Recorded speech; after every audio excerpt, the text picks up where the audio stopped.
Ya saudara, kembali tidak ada pemenang utama hadiah jackpot Powerball lotre ini mencapai rekor dengan nominal sebesar 1 miliar dolar Amerika Serikat atau sekitar 15 triliun rupiah. Ya, informasi selengkapnya kami rangkum dalam Jendela Dunia.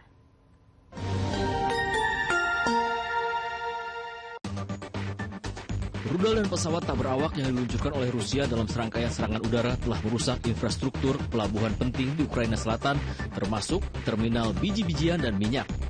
Serangan udara yang menargetkan kota pelabuhan selatan Odessa melukai sedikitnya 12 orang. Puing-puing dari rudal dan drone yang ditembak jatuh di gedung apartemen, resor tepi laut, dan gudang memicu kebakaran dan melukai beberapa orang. Sisa-sisa rudal KH-59 yang jatuh menciptakan kawah besar di bagian lain kota, menyebabkan 3 warga sipil terluka dan beberapa bangunan rusak.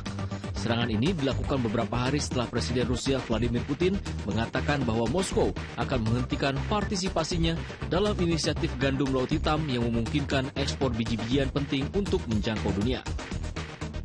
TV negara Rusia pada hari Rabu menunjukkan kepulan asap yang berasal dari api di fasilitas militer di distrik Kirovsky, Crimea. Pejabat darurat Rusia di Crimea mengatakan bahwa lebih dari 2.200 orang dievakuasi dari 4 desa karena kebakaran di sebuah fasilitas militer. Kebakaran itu juga menyebabkan penutupan jalan raya penting. Pejabat Rusia tidak merinci penyebab kebakaran di fasilitas di distrik Kirov yang terjadi 2 hari setelah serangan di jembatan yang menghubungkan Rusia ke Crimea. Pihak Kremlin menuding serangan ini dilakukan oleh Ukraina. Kapal terakhir yang diizinkan melewati Laut Hitam di bawah kesepakatan biji-bijian Ukraina terlihat di lepas pantai Istanbul di Turki pada hari Selasa. Rusia telah menghentikan kesepakatan masa perang yang memungkinkan biji-bijian mengalir dari Ukraina ke negara-negara di Afrika, Timur Tengah, dan Asia. Juru bicara Kremlin, Dmitry Peskov, mengatakan inisiatif gandum Laut Hitam akan ditangguhkan sampai permintaan untuk mendapatkan makanan dan pupuk Rusia untuk dunia terpenuhi. Perserikatan Bangsa-Bangsa dan Sekutu Barat Ukraina mengecam Moskow atas keputusannya dengan mengatakan keputusan itu membahayakan banyak nyawa. Puluhan ribu pengunjuk rasa pada hari Selasa memblokir jalan raya dan stasiun kereta api di Tel Aviv dan Yerusalem untuk berunjuk rasa menentang rencana perombakan peradilan yang kontroversial dari Perdana Menteri Benjamin Netanyahu. Demonstrasi ini sendiri sudah berjalan selama 7 bulan. Rancangan undang-undang pertama dinilai sebagai upaya untuk membatasi kekuasaan pengawasan Mahkamah Agung. RUU ini dapat menjadi undang-undang paling cepat minggu depan. Kerusuhan juga membayangi kunjungan ke Gedung Putih oleh Presiden Boneka Israel Isaac Herzog yang diundang ke Washington untuk merayakan ulang tahun ke-75 Israel. Para demonstran menuding rancangan undang-undang ini merupakan perebutan kekuasaan oleh Netanyahu bersama sekutu ultranasionalis dan ultra-ortodoksnya yang akan menghancurkan sistem check and balance negara yang rapuh.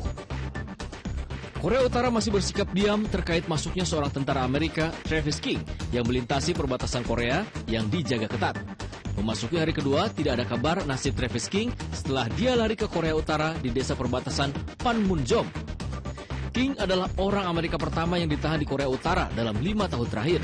King merupakan pengintai kavaleri dengan divisi lapis baja ke-1 yang telah menjalani hampir 2 bulan di penjara Korea Selatan karena penyerangan.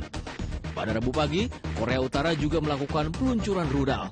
Namun, peluncuran rudal ini dipandang sebagai protes terhadap penyebaran kapal selam bersenjata nuklir Amerika Serikat di Korea Selatan pada hari sebelumnya, bukan terkait kasus penyeberangan King ke Korea Utara. Udara panas di Texas mencapai titik tertinggi hingga mencapai 3 digit pada hari Rabu. Suhu panas 100 derajat Fahrenheit atau sekitar 37 derajat Celcius menyebabkan para tunawisma yang tidak memiliki akses ke sejumlah fasilitas umum mengalami kepanasan. Untuk mengurangi beban mereka pada siang hari, para sukarelawan membagikan makanan, buah-buahan, dan botol air kepada para tunawisma di pusat kota Houston.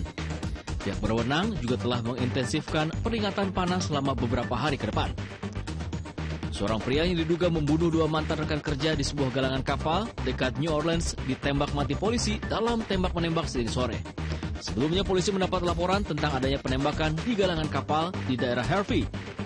2 pria ditemukan tewas di sana. Tersangka penembakan yang merupakan mantan karyawan galangan kapal ditemukan di kompleks apartemen Harvey. Melihat sejumlah polisi datang, tersangka kemudian berlari sambil menembak ke arah polisi yang kemudian dibalas dengan tembakan mematikan. Hadiah jackpot Powerball Lottery mencapai rekor dengan nominal sebesar 1 miliar dolar Amerika Serikat atau sekitar 15 triliun rupiah. Jackpot baru untuk pengundian pada hari Rabu akan menjadi tertinggi ke-7 dalam sejarah Amerika Serikat dan terbesar ketiga untuk Powerball. Jika ada pemain yang memilih kelima nomor ditambah nomor Powerball yang ditarik, mereka bisa mendapatkan hadiah sebesar 1 miliar dolar dengan kenaikan tahunan yang akan dibayarkan selama 29 tahun.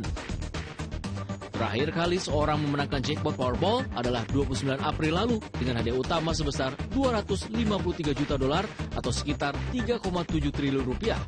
Sejak itu, tidak ada yang memenangkan hadiah utama dalam 38 undian terakhir. Nilai jackpot akan terus bertambah sampai ada pemain yang menang.